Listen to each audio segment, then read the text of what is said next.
আসসালামু আলাইকুম। এসআর বাংলা কুকিংয়ে আপনাদের স্বাগত। এই বৃষ্টিতে খিচুড়ি ঝরঝরে আর বেগুন ভাজা হলে কেমন হয়? তো চলুন আজকে বানিয়ে নিই।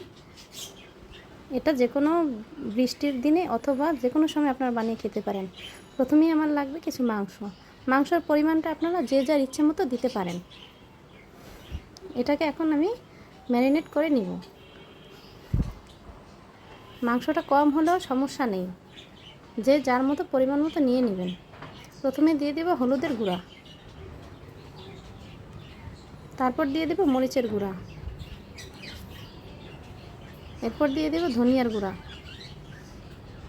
এরপর দিয়ে দেব লবণ, তারপরে দেব গোটা মশলা, তেজপাতা, আদা রসুনের বাটা,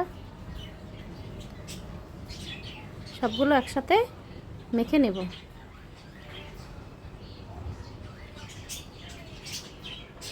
আমি একবারে মশলা দিয়ে দেব মাংসর মধ্যে, পরে আলাদা করে আমি আর পোলাও বসাবো না, এর ভিতরে চাল দিয়ে দেব। এরপর দিয়ে দিলাম পেঁয়াজ কুচি,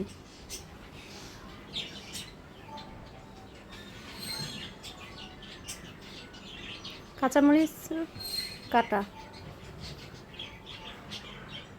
তেল দিয়ে এবার এগুলোকে ভালোভাবে আরেকটু মেখে নিব।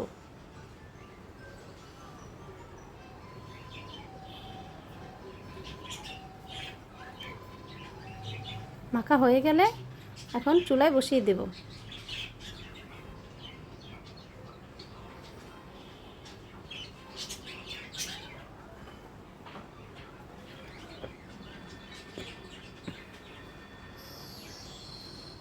আলাদা করে আর পানি দিব না, মাংসটা এতেই কষানো হয়ে যাবে। ঢাকনা দিয়ে লো আঁচে মাংসটা কষিয়ে নেব। নিয়ে নিলাম পোলাওয়ের চাল, 1 কেজির থেকে একটু কম। 1 কাপ মুগ ডাল ভাজা, 1 কাপ মুসুরি ডাল নিয়ে নেব। মুগ ডালটা একটু ভেজে নেবেন।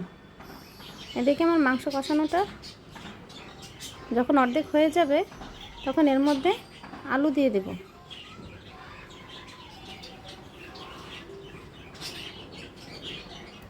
কিছু আলু কেটে নিয়েছিলাম, সেগুলো এখন আমি দিয়ে দেব।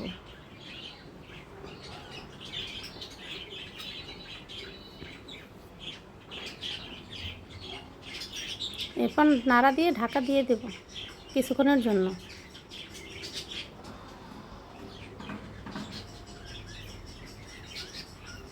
এরপর আমি ডালগুলো ধুয়ে ভালোভাবে এর মধ্যে দিয়ে দেব।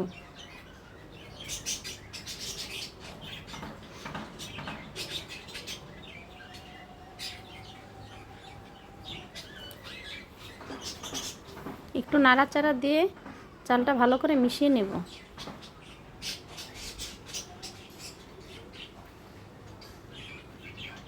তারপরে পানি দিয়ে দেব। যতটুকু চাল তার দ্বিগুণ পানি দিবেন, তাহলে দেখবেন আপনাদের খিচুড়িটা ভালো ঝরঝরে হয়েছে।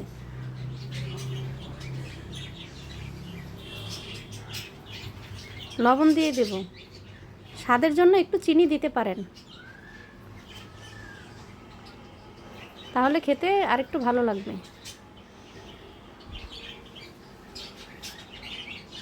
এরপর নাড়া দিয়ে পানিটা শুকিয়ে আসলে আমি ঢাকা দিয়ে লো আঁচে করে দেব। তাওয়া দিতে পারেন নিচে, তাহলে এটা নিচে পুড়বে না। মাঝখানে একটু নাড়া দিয়ে দিয়েছিলাম আমি 10 মিনিট পরে। এখন আবার ঢাকনা তুলে কতগুলো কাঁচামরিচ এবং ধনিয়া পাতা দিয়ে ভালো করে একটু নাড়া দিয়ে ঢেকে দেব।